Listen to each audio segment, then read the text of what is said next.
Émission spéciale depuis les 12e journées nationales d'études et de formation avec le GIT, groupement des infirmiers du travail, depuis le Kindarena de Rouen.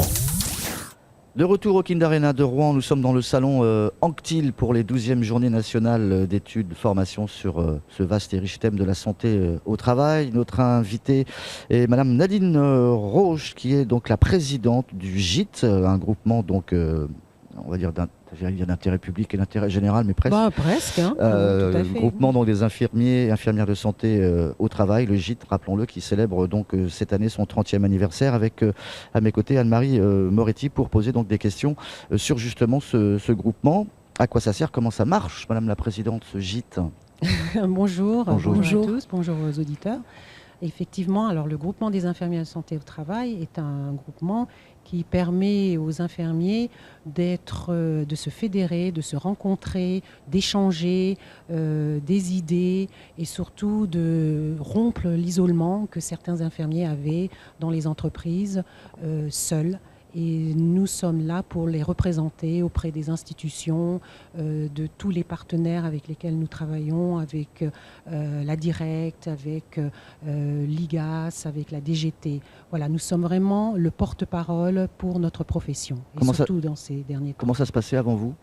Avant nous, avant ces 30 ans. Avant le groupement des infirmières de santé au travail, les infirmiers en entreprise existaient depuis très très longtemps, mais comme je le rappelle, étaient souvent isolés et chacun travaillait un petit peu de son côté.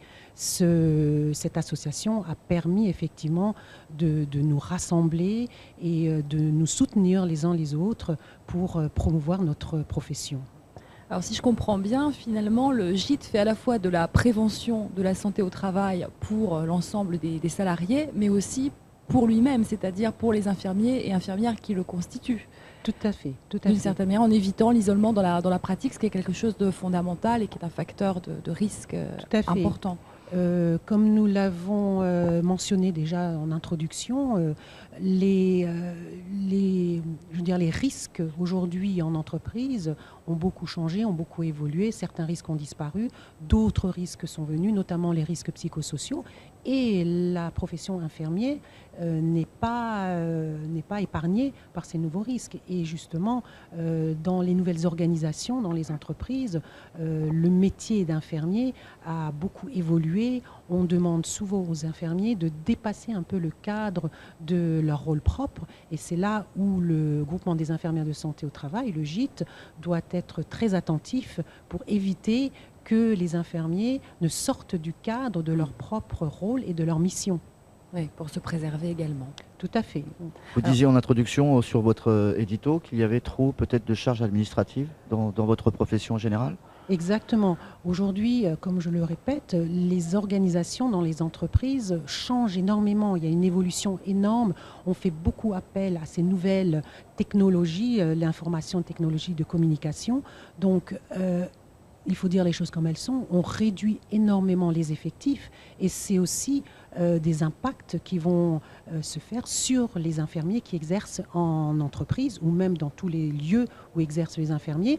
Cette diminution des effectifs fait en sorte que la charge de travail peut augmenter, même aussi pour les infirmiers, où on va leur demander de sortir, comme je disais, du cadre de leur propre mission. Exemple, de faire des missions qui sont des ressources humaines, peut-être même des services généraux, des services hygiène et sécurité. Il y a un petit peu un amalgame, on met un peu un fourre-tout, où l'infirmière santé au travail pourrait éventuellement remplacer le manque d'effectifs qu'il y a dans certains services. Donc attention, à faire très attention à cette nouvelle façon de travailler. Où l'infirmier deviendrait une sorte de variable d'ajustement qui augmenterait sa charge mentale. On revient aux risques psychosociaux. Tout à fait. Je voudrais vous demander justement, puisque un des thèmes porteurs de ces 3 journées, c'est de la culture de prévention. Pourriez-vous nous dire votre version de ce que c'est la culture de prévention qui est au cœur du PST3, donc qui court jusqu'en 2020. Donc, est-ce que vous pourriez nous en dire plus? Alors, ce plan santé-travail, effectivement, où on a mis en avant la prévention primaire, on insiste bien sur la prévention primaire, est un vaste sujet parce que effectivement aujourd'hui dans les organisations en entreprise, c'est le nœud de la guerre, c'est effectivement la prévention primaire. Mais malheureusement, nous n'avons pas beaucoup de pouvoir, je veux dire, de marge de manœuvre suffisante pour changer les organisations.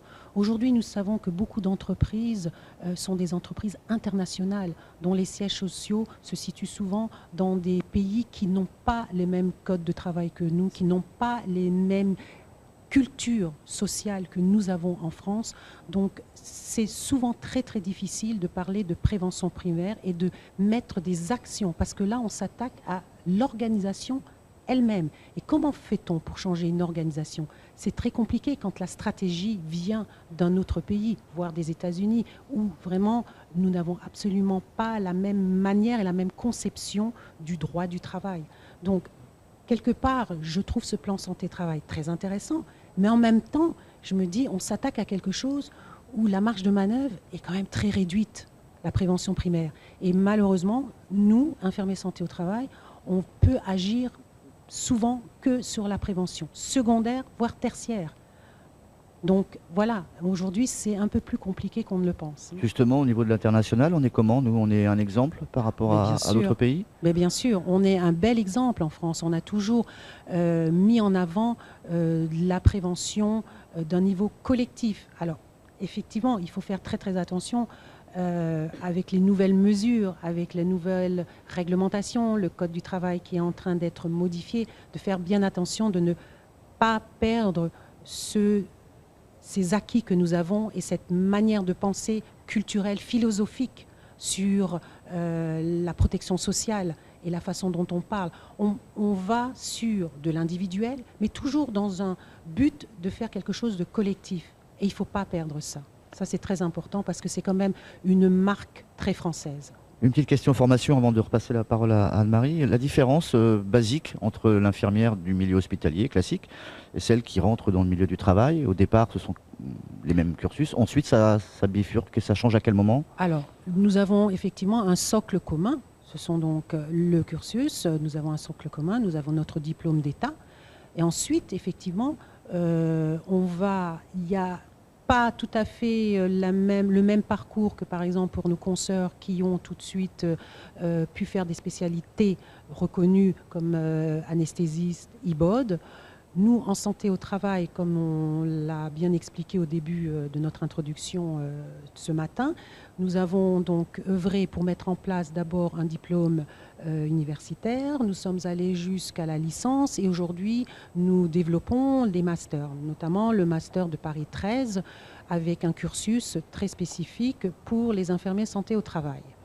Voilà, donc nous, ce que nous souhaitons effectivement, c'est que le cursus, le socle soit identique et qu'après, effectivement, nous avons un parcours LMD, c'est-à-dire licence, master et pourquoi pas doctorat pour faire de la recherche, bien entendu, dans la clinique de la santé au travail, par exemple. Donc, il faut vraiment aller vers ce sens-là pour montrer que nous pouvons monter en compétence, que cette nouvelle réforme de la santé au travail va se faire avec des vrais professionnels de santé qui sont formés, qui sont compétents et qui vont pouvoir travailler en collaboration avec le médecin du travail. Ça, c'est très important. Alors, vos projets pour les 30 prochaines années? Alors, les projets... Là, vous en avez fait beaucoup, donc... Alors, les projets immédiats, je dirais les projets immédiats.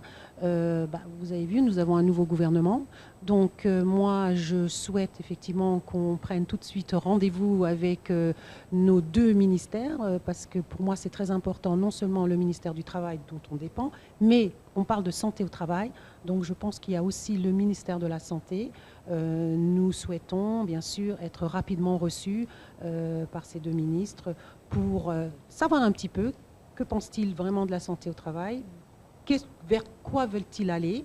Et nous aussi, nous sommes force de proposition, notamment sur la formation que nous souhaitons vraiment obligatoire, sur le statut de salarié protégé que nous souhaitons vraiment se faire rapidement, puisque nous parlons d'autonomie, d'indépendance et de pouvoir travailler sans pression ni de l'employeur, ni peut-être de certaines organisations syndicales qui pourraient penser que certains infirmiers prennent parti avec l'employeur. Donc pour que les choses soient très claires et que nous puissions travailler vraiment en très bonne collaboration avec tous ces partenaires. Madame la Présidente, merci. En tout cas, on peut vous souhaiter encore un bon anniversaire. Vous ne les faites pas, vos 30 ans, Nadine Roche. Merci et puis surtout bon courage pour la suite de ce forum Merci qui dure à vous. encore Merci 3 jours. beaucoup. Merci, Merci. à très vite. Au revoir. Au revoir.